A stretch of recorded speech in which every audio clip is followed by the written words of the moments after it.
Olá, aqui quem fala é o Davi e trazendo aqui o vídeo mais fácil de fazer da minha vida, da minha história, né?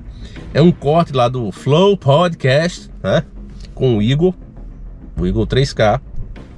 E ele tá falando com especialistas, né? Que realmente sabem da história de Israel. E aí eu vou mostrar para vocês esse corte, né? Lá, depois você pode assistir na íntegra o podcast deles, vale a pena. Porque você vai ouvir muita informação que a mídia não está trazendo, que é para manter esse debate, né? Fazer com que pessoas totalmente erradas, né, que estão cometendo atos piores do que os próprios demônios, sem razão nenhuma. Se você não assistiu o nosso vídeo, veja, nesse vídeo aí eu mostro o que é que está acontecendo lá. Então é importante você assistir, né? Se tiver passado também, que na hora que eu estou fazendo esse vídeo eu ainda não tentei subir ele para o YouTube, mas eu acho que deve ter passado, né? Normalmente passa, depois é que eles derrubam, mas enfim. Então assista, porque vale muito a pena para você entender. E com esse vídeo vai ser mais um complemento, porque você vai ouvir da boca desses especialistas o que é que realmente rola lá, meus irmãos. São terríveis, né? Até mesmo esportistas que chegam lá, não, a gente é de Israel, os caras, vem cá, pá, passa a faca na cabeça dos caras, corta, mete o facão. Então é terrível, não, atos assim, não é uma treta, sabe, família? Que existe, sempre existiu, né, no mundo. Um exército, aí vai os militares daqui, vai os militares dali, aí ali os caras se exterminam, né, mutuamente, um atira no outro, beleza. Mas tem o campo de batalha para isso, tem as áreas para isso. Esses caras não. Eles comemoram como se fosse de fato um gol feito pela sua seleção na Copa do Mundo. Aquela comemoração louca, porque quebrou as pernas de uma criança, porque violentaram uma mulher, porque arrancaram a cabeça de outra velhinha que estava ali. Eles comemoram como se fosse um gol na final da Copa do Mundo. Só para você comparar com o tamanho da alienação, né? Para você ter ideia. Então, com esse tipo de pessoa que sente uma coisa dessa, fazendo isso com outro ser humano, não dá nem para chamar de gente, meu irmão. Então, esses especialistas vão falar um pouquinho disso. E eu peço que você preste o máximo de atenção possível, porque esse tipo de conteúdo é difícil de trazer. Então, preste o máximo de atenção possível. Para dar um exemplo do que acontece na história, em 1972, a Organização para a Libertação da Palestina, um grupo que fazia parte da Organização para a Libertação da Palestina, denominado de Setembro Negro, matou a delegação de Israel nos Jogos Olímpicos em Munique. Mataram todos os atletas, menos alguns poucos que conseguiram escapar. Alguém já ouviu falar de um ataque contra uma delegação de atletas olímpicos? Os palestinos atacaram a delegação olímpica em Munique e mataram todo mundo que eles puderam matar. Não sobrou um dos perpetradores. Ao longo de anos, Israel matou um por um de todos os que estiveram envolvidos no massacre de Munique. E é isso que vai acontecer com a liderança do Hamas e com os militantes que participaram desse evento. Já tem 1.500 palestinos, terroristas palestinos mortos em Israel.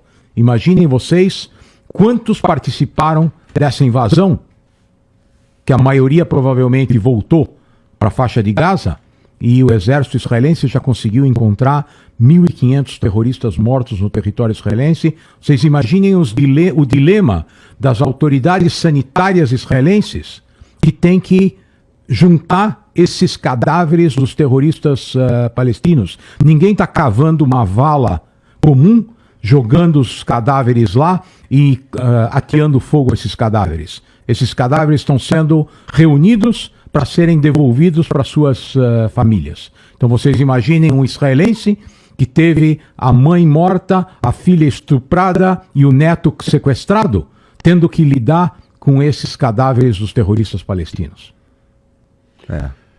Mais uma pergunta para você fazer para o professor Samuca. Faz aí, pô. Acho que ele tá te ouvindo. Eu não sei, você é o entrevistador. Não sei como eu sobrevivi até hoje sem você. Você é o entrevistador. Eu não estou entrevistando ninguém, estamos conversando.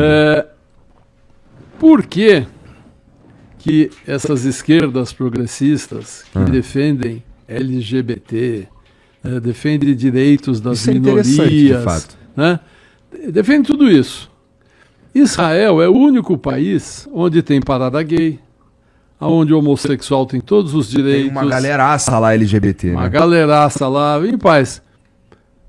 No Irã eles são enforcados. Se as mulheres mostrarem os cabelos, elas são chicoteadas E mortas. e mortas. As adúlteras são apedrejadas no século XXI. Nós estamos no século XXI, a adúltera é apedrejada. A mulher não tem direito a nada. Por que essa... Uma pergunta para você fazer para o professor. Sabe? Por que esses progressistas não criticam esses países que fazem isso? Olha, eu diria mais, cara. Tem uma galera que, na real, defende. Eu já vi em algumas oportunidades a galera defendendo. E, assim, realmente pra mim é... Eu vejo isso e falo, caralho, esses caras, eles não... Eu acho que eles não pensaram direito. Não, tem uma outra resposta. Não é não pensar. É antissemitismo. É antissemitismo. É antissemitismo. Eu, ao mesmo tempo, defendo os direitos dos gays, das minorias, etc, etc, etc. Mas judeu não é minoria. Mas eu não condeno o Irã que faz isso, porque o Irã é inimigo de Israel. Então, se eles são inimigos de Israel, então eles não devem ser criticados. Não é que eles concordam com o que Deixa tá acontecendo enforcar lá, o homossexual. mas eles não devem ser criticados, porque é mais importante o fato de eles se oporem Eu à queria existência que essas de Israel. menininhas que falam essas besteiras fossem de Minissá e decotadas para Gaza, para Síria, para o Irã. Vamos lá passear de minissaia no Irã. Vamos lá fazer isso. Ver o quê? Vamos lá protestar contra Israel de minissaia no Irã. Vamos ver o que acontece com elas. Se protestarem contra Israel, eventualmente não acontece nada. Não, de minissaia também. Primeiro protesta, depois Eles vão vão dar um estuprar. desconto, exato, eles Depois vão dar vão um estuprar. desconto. Deixa. Tudo antissemitismo. Isso se resume, só que eles não querem assumir. Agora, outra coisa. Judeu é minoria, mas não é uma minoria protegida. Por quê? Talvez porque eles acham que nós somos brancos, de olho azul, não sei o quê. Rico. Tá cheio de judeu negro em Israel. O pessoal que veio da Etiópia eram negros. Quer dizer, será que nem o judeu negro, será que não pode ser considerado minoria? Ou esses, eles vão abrir uma exceção? Ou o judeu homossexual. Tem muito judeu homossexual. Eles são considerados minoria? Ou esses também não, porque são judeus? Então, o antissemitismo é tão grande, esse ódio aos judeus é tão grande, que tudo é permitido. Não, mas o cara é judeu, é negro, ele é etíope, é negro, é homossexual, mas é judeu. Então, ele pode morrer, ele deve morrer. Entendi. Cara, dá pra gente imaginar quais são as consequências vamos lá, de uma eventual eliminação do Hamas? Tem muita especulação. Tem uma proposta que está circulando nos meios dos pensadores que imaginam alguma possível solução, uma próxima etapa. Eu já ouvi falar de uma proposta de trazer uma força de intervenção internacional dos países árabes.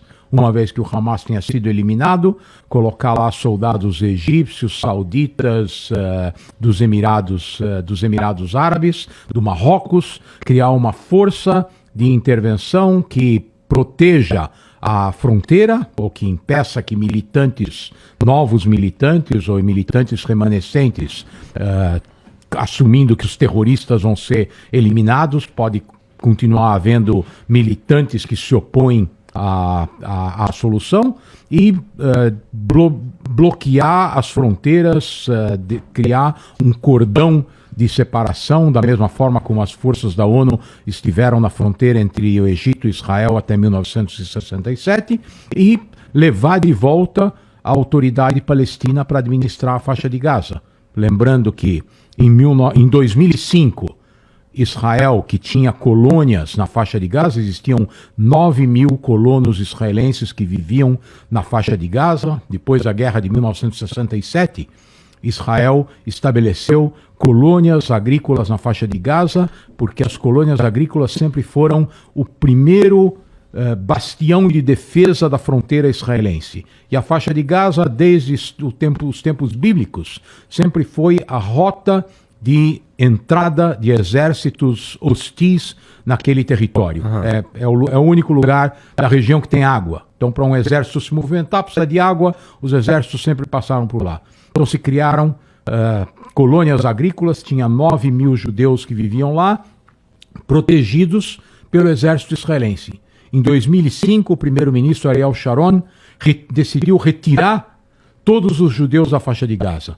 Saíram os colonos, saiu o exército, a autoridade palestina que administrava a faixa de Gaza desde os acordos de Oslo passou a controlar todo o território e em 2006 houve eleições democráticas que escolheram o Hamas em toda a área habitada pelos palestinos como o novo governo palestino.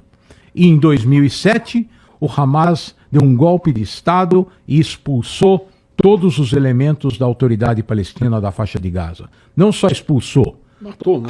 uma boa parte dos membros da autoridade palestina ou foram mortos ou se tornaram inválidos. Você tem na Cisjordânia hoje uma infinidade de palestinos que já têm hoje, estão na meia idade, porque eram jovens quase 20 anos atrás, hoje estão na meia idade, todos em cadeiras de rodas, porque os militantes e os terroristas do Hamas atiraram nos joelhos deles.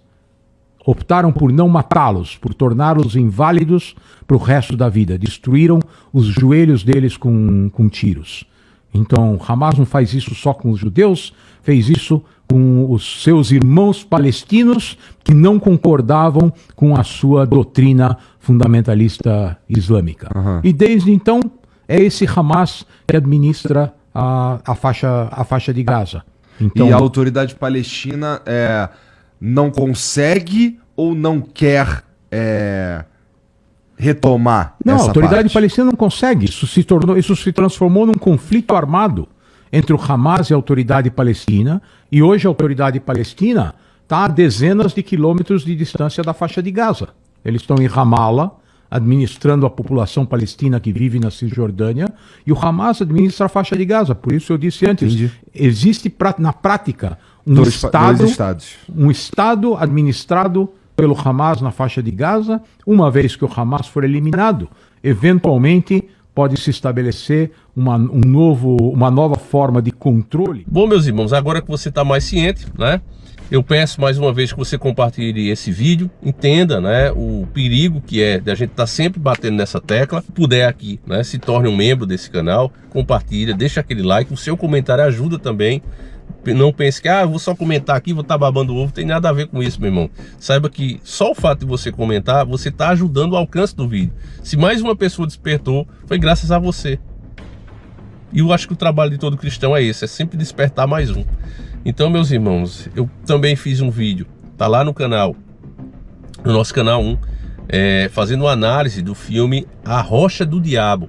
E eu coloquei o link desse filme lá, que tá aqui no YouTube, para você poder assistir gratuitamente. E eu faço uma análise, que é muito bom você assistir essa análise, onde esse filme, ele mostra o bigodinho da Segunda Treta Mundial, mexendo com coisas ocultas. E a gente sempre soube, tem livros, inclusive, que falam desse lado. Ele não mexia um dedo antes de consultar essas entidades. E quando você observar a agenda, meus irmãos, você percebe que, de fato, tudo isso que está sendo feito ao longo de décadas, que ultrapassa o tempo de vida de qualquer ser humano, não pode vir da cabeça de um humano. Tem uma inteligência maior que esses caras seguem, que está guiando eles. E tudo isso são passos dessa agenda. Então, o filme já dá uma certa luz nesse assunto, né? Peço que você assista a nossa análise, porque eu destaco alguns pontos, eu não dou spoiler, mas destaco alguns pontos que vai ajudar você quando for assistir a entender melhor, né? A Rocha do Diabo. Talvez até alguns de vocês assistirem. Nossa, Davi, eu nem achei nada do filme. Eu achei um filme de baixo orçamento, porque de fato é um filme de baixo orçamento. Afinal de contas, a elite, né, lá fora não está afim de patrocinar esse tipo de filme. Eles não querem nem que toque nesse assunto, né? Então, quando sai alguém que teve coragem de fazer o filme, sai de baixo orçamento. O cara tira do bolso dele e faz qualquer coisinha ali. Mas aí você que está desperto, você não vai assistir com aquela, não, eu quero ver uma cena super bem feita, que gastaram milhões. Não, você vai ver a história, né? Então, o link está aí. Você vai conseguir assistir lá no nosso canal 1. Não deixa de me seguir lá no Instagram, porque caso a gente perda o contato aqui, você vai estar sabendo de várias coisas. E eu vou deixar coisas que eu não posso colocar aqui, eu vou colocar para você baixar lá no Instagram. Tá certo, meus irmãos? Então é isso. Fiquem com Deus, um abraço e que Ele proteja vocês e a família de vocês. Fui!